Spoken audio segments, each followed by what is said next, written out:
ये कहानी है एक अच्छी विच की जो एनिमल्स को बचाने के लिए एक खतरनाक जादूगर से भिड़ जाती है। सो हेलो एवरीवन, कंचन है। Let's begin the story. कहानी की शुरुआत होती है ऑज नाम की जादुई कंट्री से। इस जहाँ की दुनिया काफी ज्यादा खूबसूरत होती है। वहाँ का आसपास का वातावरण काफी ज्यादा रंगीन होता है। वहाँ के लोगों को पता चलता है कि पश्चिम की वो खतरनाक चुड़ैल मर चुकी है, जिससे वहाँ पर खुशियों की लहर दौड़ पड़ती है। तभी वहाँ पर एक अच्छी विच आती है जिसका नाम ग्लिंडा होता है, जो सभी से मिलकर बताती है कि वो दुष्ट चुड़ैल मर चुकी है। तभी हम देखते हैं कि वो वहाँ से जाने लगती है। तभी वहाँ पर एक छोटी लड़की आती है और ग्लिंडा से पूछती है कि क्या वो बुरी विच तुम्हारी दोस्त हुआ करती थी। ये सुनकर ग्लिंडा पुरानी यादों में खो जाती है। अब हमें काफी वक्त पहले का टाइम दिखाया जाता है, जहां हमें गवर्नर फॉरेक्स फार को दिखाया जाता है, जो एक दिन किसी काम से बाहर जा रहे होते हैं। तब उनकी पत्नी सेल्समैन के साथ रिलेशन बनाती है।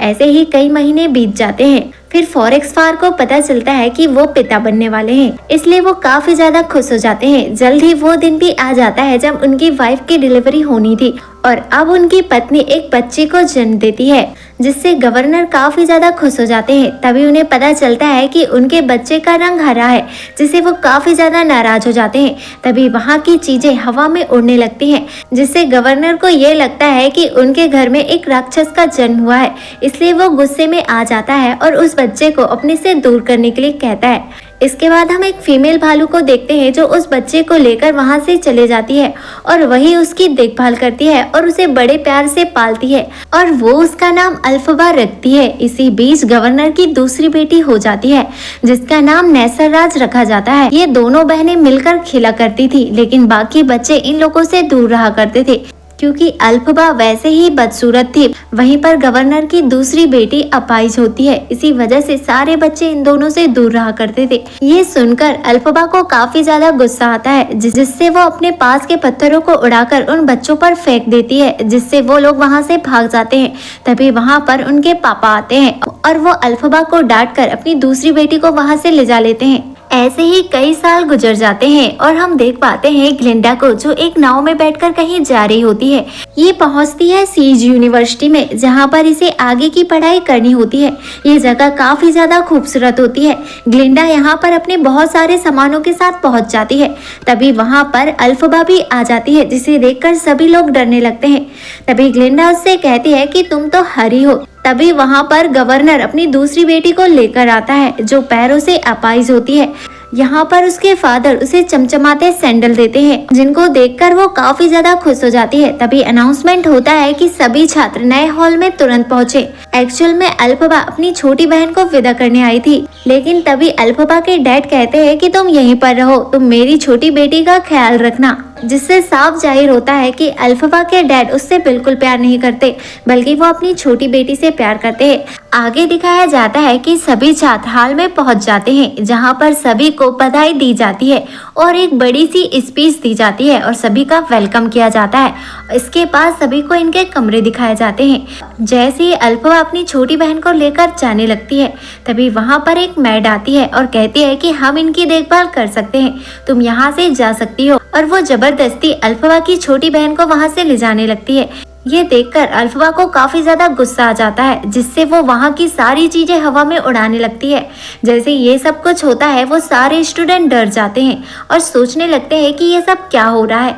और अल्फबा अपनी छोटी बहन को नीचे ले आती है। तभी हम एक दीवार को देखते हैं, जहाँ के कुछ पत्थर हट चुके थे। वहाँ पर कुछ एनिमल्स की पढ़ाने वाली तस्वीर लगी हुई थी।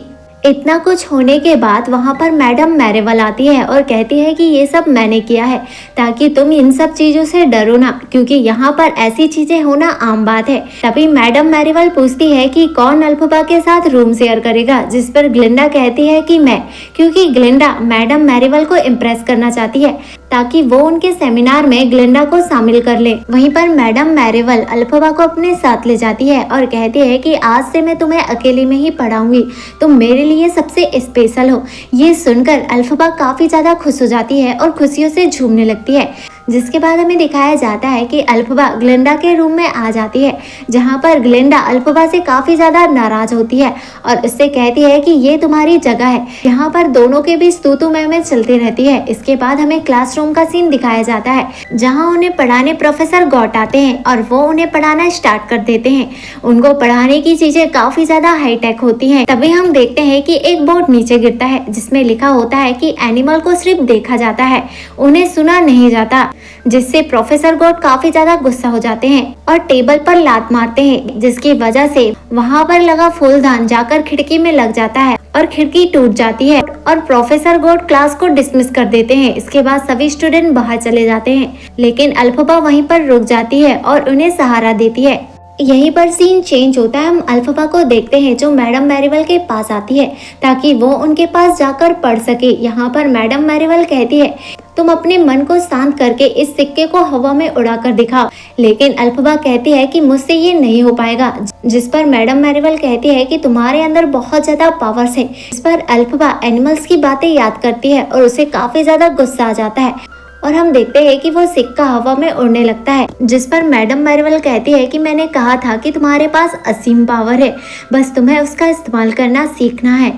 अब हमें रात का सीन दिखाया जाता है, जहाँ पर अल्फबा अपने रूम में जा रही होती है, लेकिन तभी वो देखती है कि उनके टीचर कहीं पर जा रहे हैं, इसलिए वो उनके टीचर का पीछा करने लगती है और वहाँ पर पहुँच जाती है, जहाँ उनके टीचर जाकर बाकी एनिमल्स से बात करते हैं, जिससे अल्फबा को पता चलता है कि बाकी एनिमल्स को यूनिवर्सिटी से निकाला जा रहा है। तभी प्रोफेसर गॉट अल्फबा को देख लेते हैं और उसे अंदर बुलाते हैं और कहते हैं कि ऐसा सच में हो रहा है।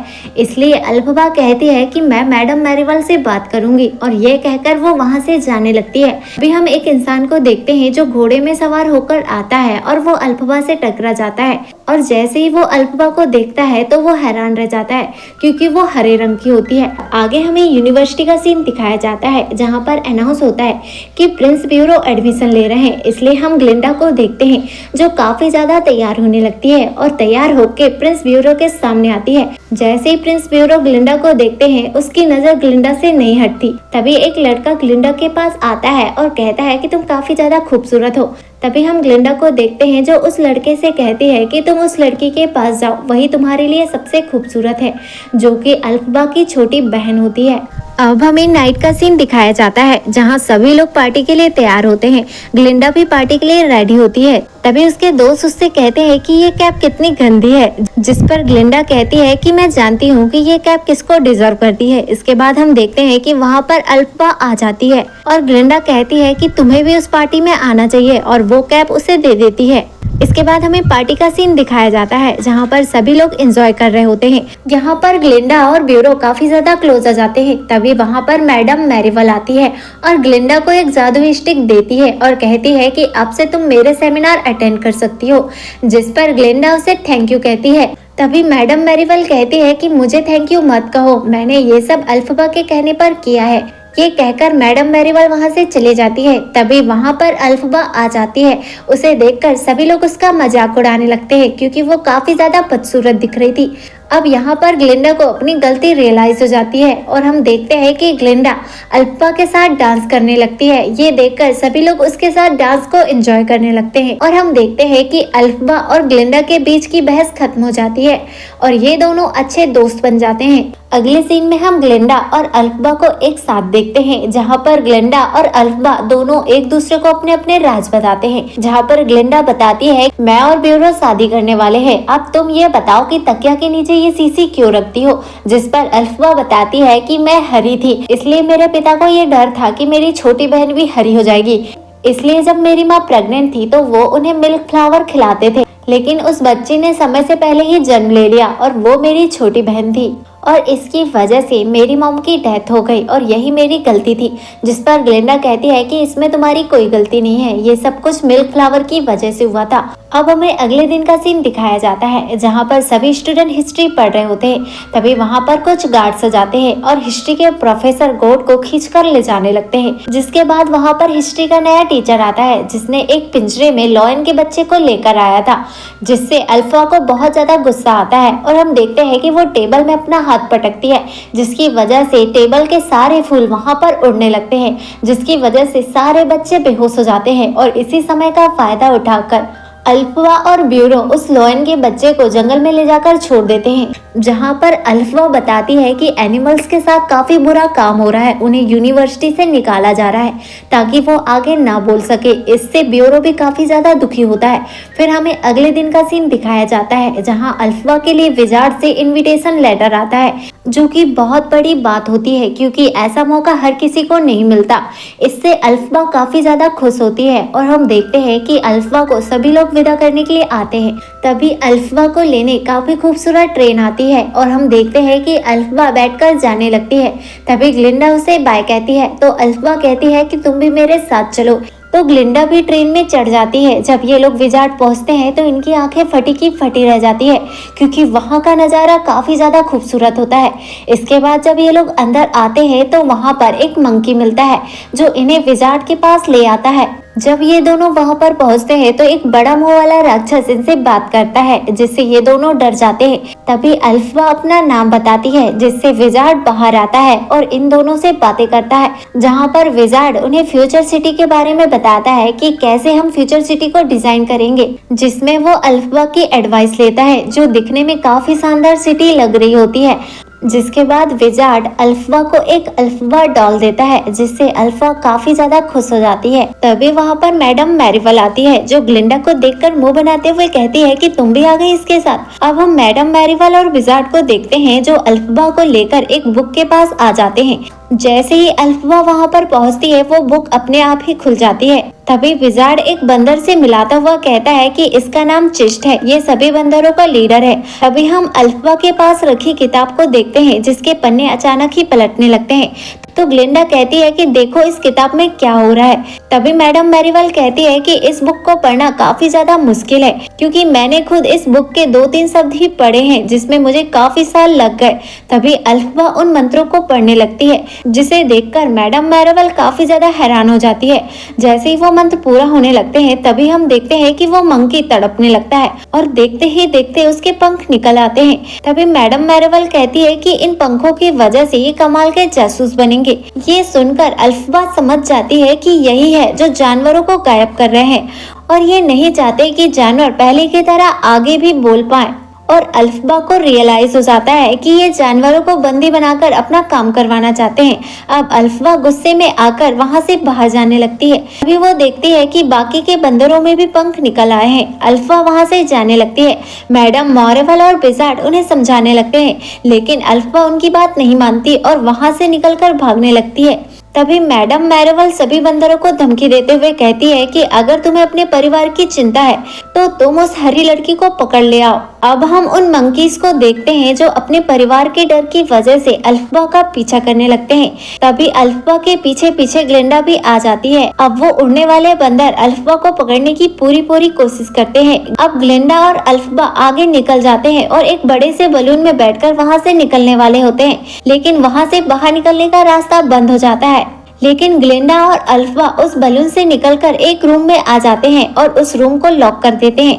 अब हम अल्फा को देखते हैं जो उस किताब को खोलकर उसके मंत्र पढ़ने लगती है और थोड़ी ही देर बाद वो छड़ी अपने आप उसके पास आ जाती है और अल्फा उस छड़ी को अपने हाथ में ले लेती है और ग्लिंडा से कहती है कि चलो हम यहाँ से चलते हैं। लेकिन अल्फा अब भी काफी डरी हुई थी और उसके हाथ कांप रहे होते हैं। ग्लिंडा उसे एक बड़ा सा कपड़ा लाकर देती है जो उस पे काफी ज्यादा सूट कर रहा होता है। अब चारों तरफ से गार्ड उन्हें घेर लेते हैं और ग्लिंडा को पकड़ लेते हैं। इसके बाद वो अल्फा को भी पकड़ने वाले होते हैं। तभी अल्फा अपनी छड़ी को लेकर वहां से कूद जाती है, लेकिन वो समझ नहीं पाती कि वो छड़ी काम कैसे करेगी। तभी उसे शीशे में अपनी खुद की परछाई दिखाई देती है जो उससे कह रही होती है कि डरो मत, तुम बहादुर हो। तभी हम अल्फा को देखते हैं जो अपनी छड़ी को लेकर फुल रफ्तार से ऊपर उड़ जाती है और सभी गार्ड्स अल्फा को देखकर काफी ज्यादा हैरान हो जाते हैं। वहीं पर हम उड़ने वाले मंकीज को देखते हैं जो उसका पीछा करने लगते हैं, लेकिन अल्फा अब बहुत ही तेजी से आगे निकल जाती है। अब हम उड़ने वाले मंकी को देखते हैं जो अल्फा को पकड़ने के लिए उसका पीछा करने लगते हैं। अल्फा बिना डरे रफ्तार से उनके तरफ आती है और उन बंदरों को उन गार्ड्स के ऊपर लाकर गिरा देती है, जिससे वो बंदर उन गार्ड्स पर ही अटैक करने लगते हैं। अब अल्फा इतनी ज्यादा पावरफुल होती है कि उसकी वजह से पूरे शहर में अंधेरा छा जाता है। इधर हम मैडम मैरीवेल को देखते हैं जो ग्लिंडा को अंदर लेकर चली जाती है, जिसके बाद हम अल्फा को देखते हैं जो अपनी छड़ी लेकर बहुत ही तेजी से निकल जाती है। और इसी सस्पेंस के साथ ये मूवी यहीं पर एंड हो जाती है। आगे की स्टोरी हमें नेक्स्ट पार्ट में दिखाई जाएगी, जहां पर हमें टू बी कंटिन्यू में छोड़ दिया जाता है। अगर आपको ये एक्सप्लेनेशन पसंद आया तो वीडियो को लाइक और चैनल को सब्सक्राइब जरूर कीजिएगा। आपका एक सब्सक्राइब हमारी इंस्पिरेशन का कारण बनता है।